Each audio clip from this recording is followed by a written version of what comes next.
इस दुनिया में परमात्मा के सिवा किसी को अपना मत समझो।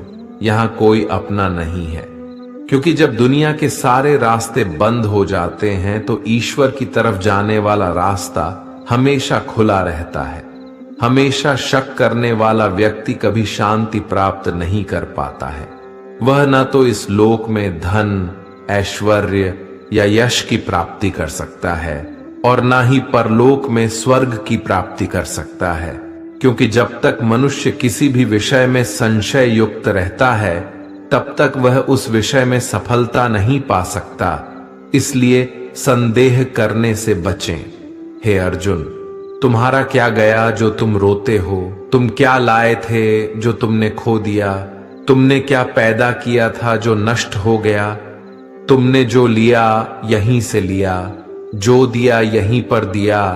जो आज तुम्हारा है कल किसी और का होगा, क्योंकि परिवर्तन ही संसार का नियम है और समय के साथ संसार में हर चीज परिवर्तन के नियम का पालन करती है।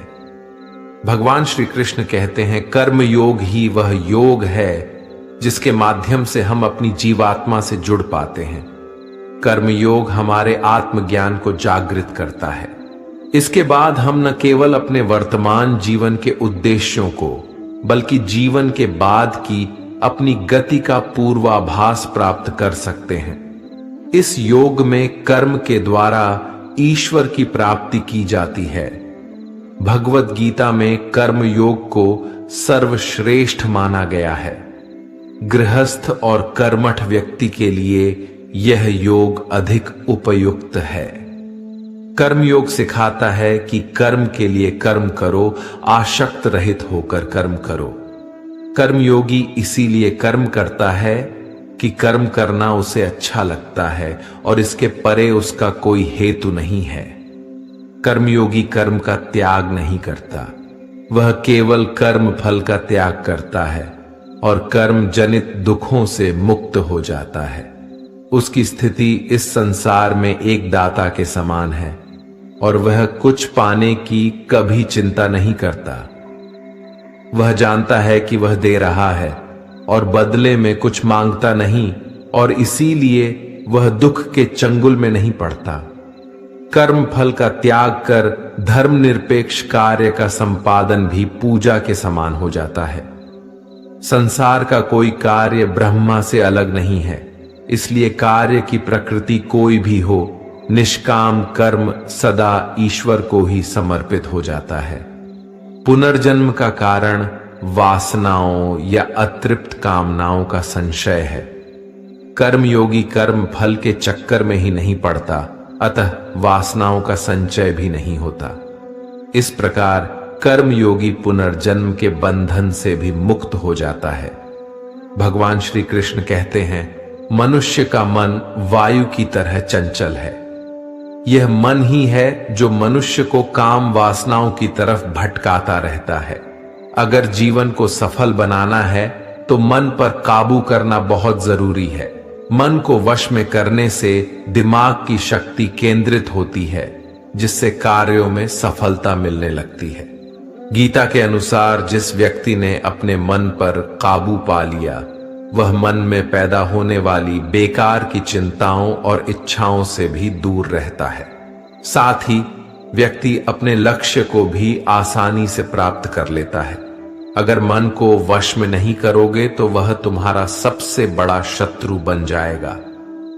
भगवान कहते हैं, जो मनुष्य सुख और दुख में शांत रहता है, जिसके राग, भय और क्रोध नष्ट हो गए हैं, जो मनुष्य शुभ और अशुभ वस्तु को पाकर ना प्रसन्न होता है और ना द्वेष करता है, जिन्होंने अपनी इंद्रियों को वश में कर लिया है, वह स्थिर बुद्धि मनुष्य मुनि के समान है।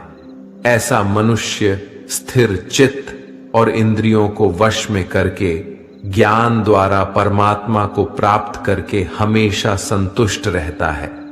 क्रोध मनुष्य को नरक की ओर ले जाने वाला द्वार है। क्रोध करने से व्यक्ति का मन अशांत हो जाता है और उसकी स्मरण शक्ति भ्रमित हो जाती है। स्मृति में विभ्रम होने से उसकी बुद्धि नष्ट हो जाती है। और फिर व्यक्ति का पतन हो जाता है। भगवान श्री कृष्ण कहते हैं, मनुष्य को क्रोध करने से बचना चाहिए। कितना भी गुस्सा आए, स्वयं को शांत रखने का प्रयास करें। श्री भगवान कहते हैं, जिस प्रकार समुद्र की स्थिति अचल है, भारी से भारी आंधी तूफान आने पर या अनेक नदियों के जल प्रवाह उसमें प्रविष्ट होने पर भी वह अपनी स्थिति से विचलित नहीं होता, मर्यादा का त्याग नहीं करता, उसी प्रकार परमात्मा के स्वरूप में स्थित योगी की स्थिति भी सर्वथा अचल होती है। बड़े से बड़े सांसारिक सुख दुखों का सहयोग वियोग होने पर भी उसकी स्थिति में जरा भी अंतर नहीं पड़ता। वह योगी परमात्मा में नित्य, निरंतर, अटल और एकरत स्थित रहता है। जो मनुष्य संपूर्ण कामनाओं को त्याग कर ममता रहित, अहंकार रहित और स्पृहा रहित होकर विचरण करता है, वही मनुष्य शांति को प्राप्त कर पाता है। जिस प्रकार प्रकाश की ज्योति अंधेरे में चमकती है, ठीक उसी प्रकार सत्य भी चमकता है। इसलिए व्यक्ति को सदैव सत्य के मार्ग पर चलना चाहिए। सत्य कभी दावा नहीं करता है कि मैं सत्य हूं, लेकिन झूठ हमेशा दावा करता है कि सिर्फ मैं ही सत्य हूं। इस संपूर्ण संसार में कोई भी व्यक्ति महान नहीं जन्मा होता है, बल्कि उसके कर्म ही उसे महान बनाते हैं। सही कर्म वह नहीं है जिसके परिणाम हमेशा सही हो, किंतु सही कर्म वह है जिसका उद्देश्य कभी गलत ना हो। श्रेष्ठ पुरुष जैसा आचरण करता है, अन्य पुरुष भी वैसा ही आचरण करते हैं। वह जो कुछ प्रमाण देता है, समस्त मनुष्य समुदाय उसी के पद चिन्हों पर अपने रास्ते चुनता है। इसलिए सज्जन व्यक्तियों को सदैव अच्छा व्यवहार करना चाहिए। जो मनुष्य ईश्वर में श्रद्धा नहीं रखते, वह अज्ञानी मनुष्य जीवन में कभी भी सुख, शांति और सफलता को प्राप्त नहीं कर पाते हैं। ऐसे मनुष्य की बुद्धि विपरीत हो जाती है। वे लौकिक और पारलौकिक सब प्रकार के सुख साधनों को विपरीत ही समझने लगते हैं। इसी कारण वे विपरीत आचरणों में प्रवृत्त हो जाते हैं। इसके फलस्वरूप उनका इस लोक में और परलोक में पतन हो जाता है। वे अपनी वर्तमान स्थिति से भी भ्रष्ट हो जाते हैं और मरने के बाद उनको अपने कर्मों का फल भोगने के लिए सूकर, कुकर आदि नीच योनियों में जन्म लेना पड़ता है, या घोर नरक में पड़कर भयानक यातनाएं भोगनी पड़ती है। भगवान श्री कृष्ण कहते हैं, जो मनुष्य अपने कर्तव्यों का पालन करते हुए विपरीत परिस्थितियों में भी अपने धर्म के मार्ग पर अडिग रहता है और उसके कारण अगर उसकी मृत्यु भी हो जाती है, तो वह मृत्यु भी उसके लिए परम कल्याणकारक बन जाता है और उस मनुष्य को स्वर्ग की प्राप्ति होती है। हे अर्जुन, मेरे और तुम्हारे बहुत से जन्म हो चुके हैं। उन सबको तू नहीं जानता, किंतु मैं जानता हूं। मैं अजन्मा और अविनाशी हूं। मैं समस्त प्राणियों का ईश्वर होते हुए भी अपनी प्रकृति को अधीन करके अपनी योग माया से प्रकट होता रहता हूं। जब जब इस धरती पर धर्म की हानि और अधर्म की वृद्धि होती है, तब तब अधर्म का विनाश और धर्म की पुनर्स्थापना हेतु मैं अपने एक नए रूप को रचता हूं और लोगों के सम्मुख प्रकट होता रहता हूं।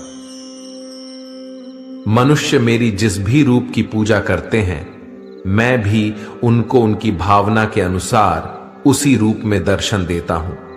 मनुष्य जिस जिस भाव से मेरी उपासना करते हैं, मैं उनके उस भाव का ही अनुसरण करता हूं। जो मेरा चिंतन करता है, उसका मैं चिंतन करता हूं। जो मेरे लिए व्याकुल होता है, उसके लिए मैं भी व्याकुल हो जाता हूं।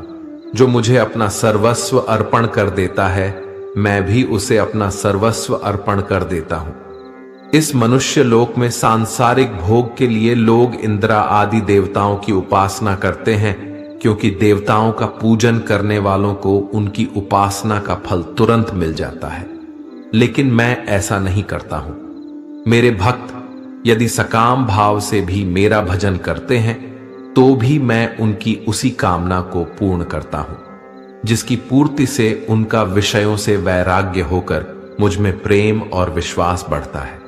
इसीलिए सांसारिक मनुष्य को मेरी भक्ति का फल शीघ्र मिलता हुआ नहीं दिखता है, और इसलिए वह मंद बुद्धि मनुष्य कर्मों का फल शीघ्र प्राप्त करने की इच्छा से अन्य देवताओं का ही पूजन किया करते हैं।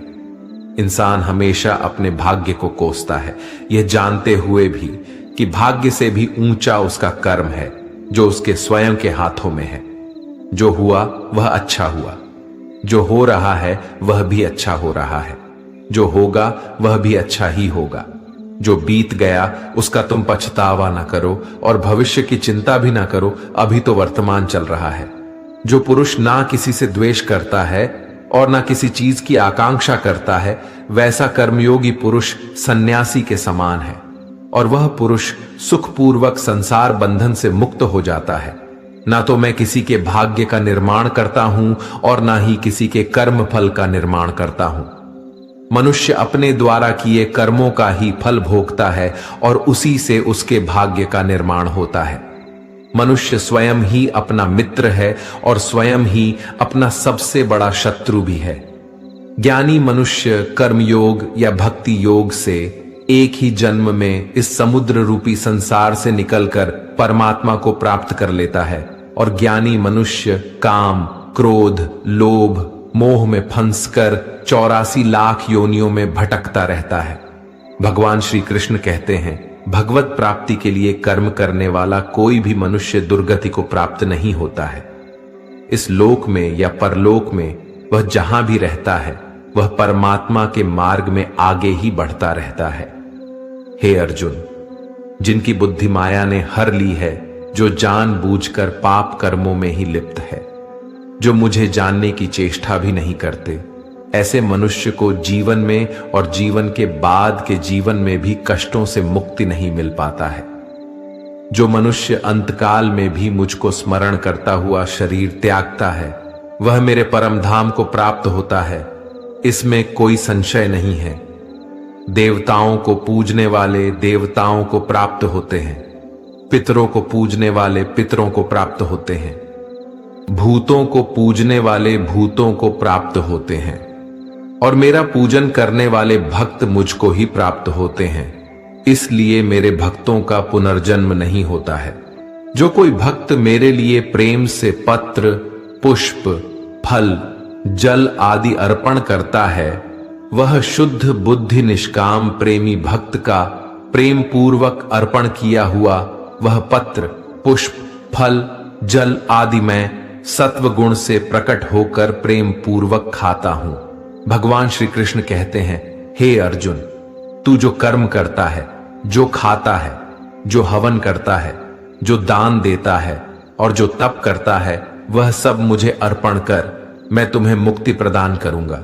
मेरे लिए ना तो कोई प्रिय है और ना ही अप्रिय है, परंतु जो भक्त मुझको प्रेम से भजते हैं वह मुझ में है और मैं उनमें हूं।